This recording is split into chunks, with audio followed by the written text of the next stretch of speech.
अस्सलाम वालेकुम dear students, कैसे आप लोग। Welcome back. आज है हमारा new lecture about Hooke's law.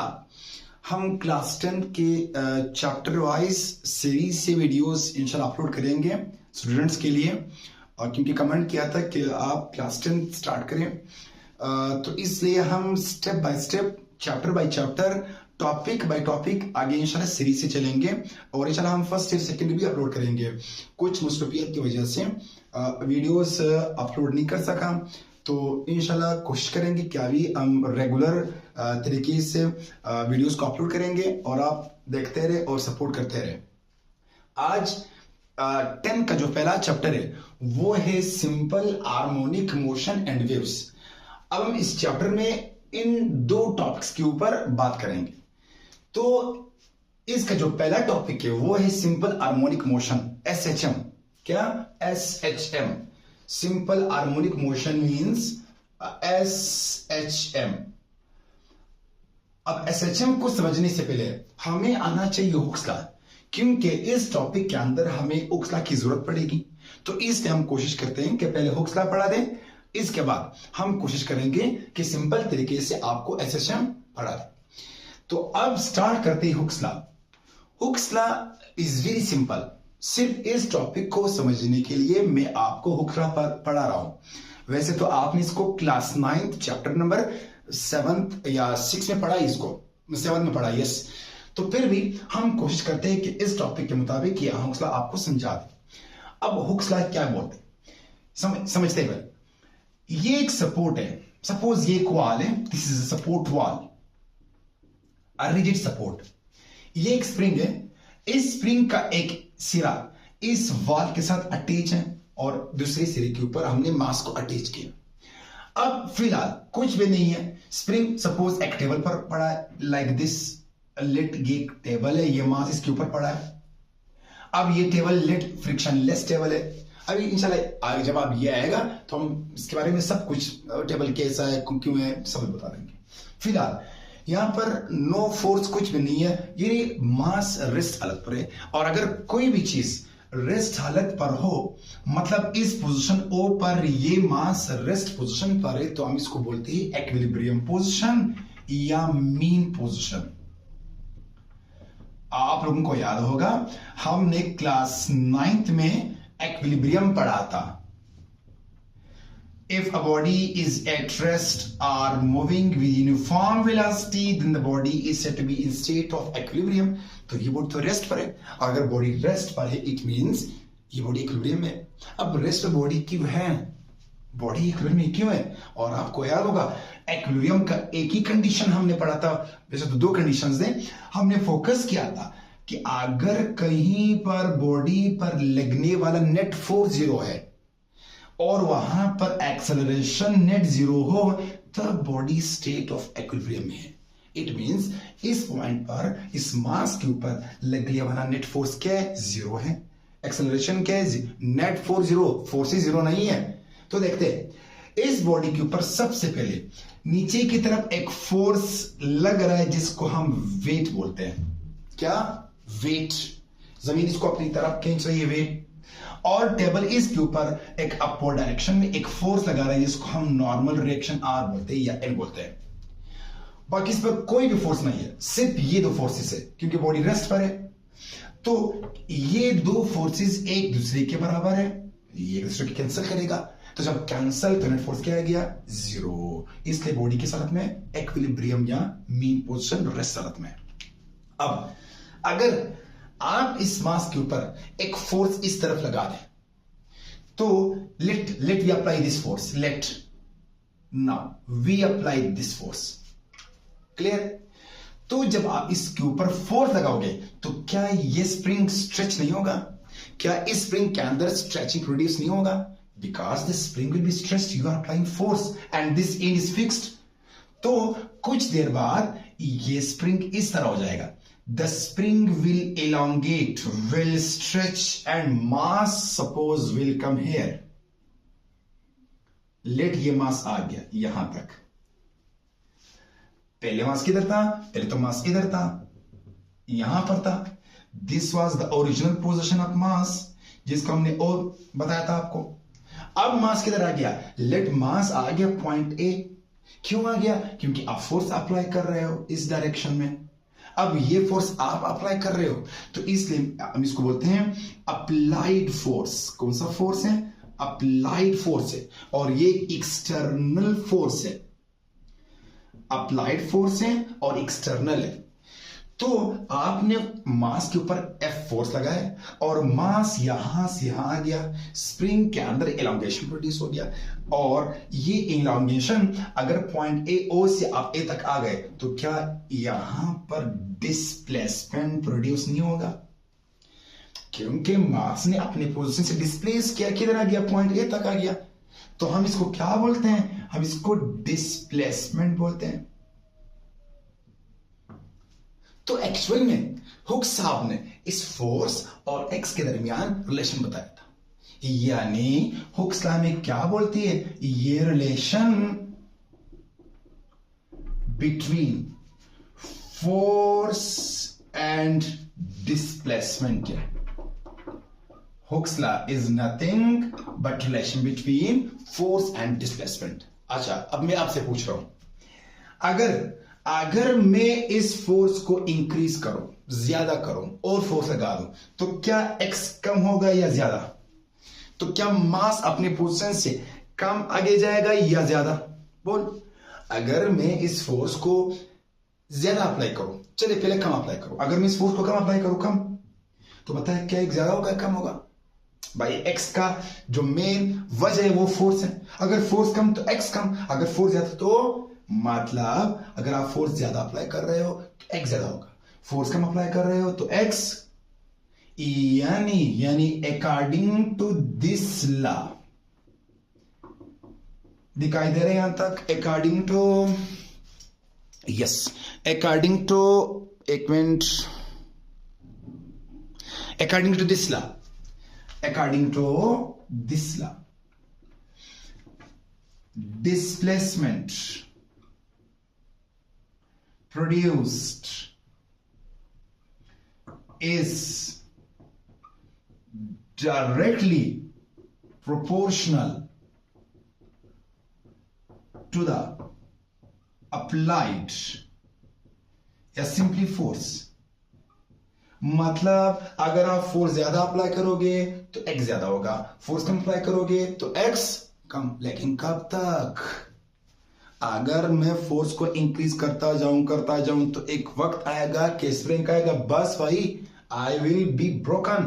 If you increase the force, the spring will be broken, will be break. मतलब स्प्रिंग खत्म हो जाएगा, स्प्रिंग कट जाएगा। आप कब तक फोर्स अप्लाई करते रहोगे कि ये एक्स बढ़ता जाएगा? क़यामत तक तो नहीं बढ़ता जाएगा, ये तो एक वक्त आएगा कि ये क्या करेगा, ब्रेक। तो जैसे ही आप स्प्रिंग को ब्रेक करते हो वहां तक, उस जगह तक अगर आप फोर्स अप्लाई करते हो ज्यादा तो एक्स ज्यादा, फोर्स कम तो, अब उस लिमिट को हम बोलते हैं इलास्टिक लिमिट। क्या बोलते हैं? Elastic limit. वैसे तो ये इलास्टिक लिमिट नहीं होना चाहिए, ये होना चाहिए प्रोपोर्शनल लिमिट, फिर भी क्लास 10 तक तो सही है। मतलब फोर्स इंक्रीज करते रहो, एक्स ज्यादा, फोर्स कम, एक्स कम, लेकिन कब तक? जब तक स्प्रिंग टूट ना जाए, और जब तक स्प्रिंग टूट ना जाए, ऐसे लिमिट को हम क्या बोलते हैं? Elastic limit. सो यहां पर कंडीशन होना चाहिए with in elastic limit, within elastic. अगर आप इलास्टिक लिमिट मतलब अगर आपने स्प्रिंग को तोड़ दिया तो फिर कैसा फोर्स ज्यादा करोगे, एक्स ज्यादा होगा? नहीं होगा। तो विद इन इलास्टिक लिमिट। अब आप इस बात को आप मैथमेटिकली इस तरह लिख सकते हो, मैथमेटिकली ये बात आप ऐसा लिख सकते हो कि जो फोर्स और एक्स के दरमियान है कौन सा रिलेशन है? डायरेक्ट है। अगर आप फोर्स ज्यादा करोगे तो एक्स ज्यादा, फोर्स कम तो एक्स कम, लेकिन कब तक? Within elastic limit, within elastic. बस यही तो है हुक्स लॉ, और कुछ भी नहीं है। अगर हम इस साइन को रिमूव करें तो क्या लगाए? Equivalent constant. So F is equal to constant is K. This is Hooke's law. F is equal to, यहां तक दिखाई दे रहा है, F is equal to, एक मिनट, हाँ, F is equal to Kx. F is equal to Kx. This is called Hooke's law. Where K is a constant called Hooke's constant or spring constant. हम यहां पर spring consider किए तो यहां पर spring constant, hooks constant या spring constant. This is called Hooke's law. अब what is spring constant के? याद रखना, जो के की वैल्यू है, वैल्यू ऑफ के depends upon nature of spring. यानी आपने कौन सा स्प्रिंग लिया है, के की जो कीमत है वो किस पर डिपेंड कर रहा है? वो डिपेंड कर रहा है कि स्प्रिंग की नेचर क्या है, कौन सा स्प्रिंग है. मतलब सख्त है, नरम है, कैसा स्प्रिंग है.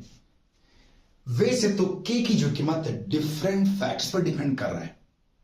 टेम्परेचर पर, रिंग्स पर, नंबर ऑफ टर्न्स पर, इसके साइज पर, बहुत फैक्टर्स है. लेकिन फिर हम हमारे लेवल तक सिर्फ किस पर डिपेंड करें? स्प्रिंग पर, बस नेचर ऑफ स्प्रिंग, कि कौन सा स्प्रिंग. अब ये के हमें क्या बता रही है? कि हमें ये बताएगी कि ये स्प्रिंग नरम है या सख्त है. हाँ, के क्या बताएगा?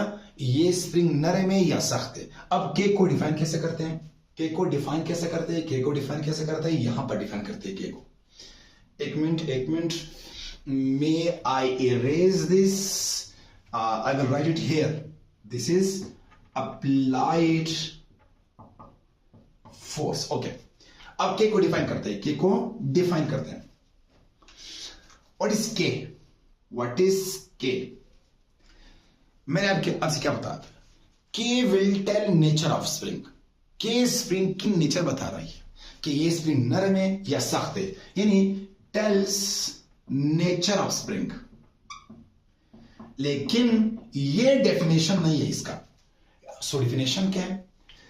अगर मैं के को निकालना चाहूं तो मैं एक्स को नीचे शिफ्ट करूंगा, तो हमारे पास फॉर्मूला ये बनेगी, K is equal to F upon X. K is equal to F upon x.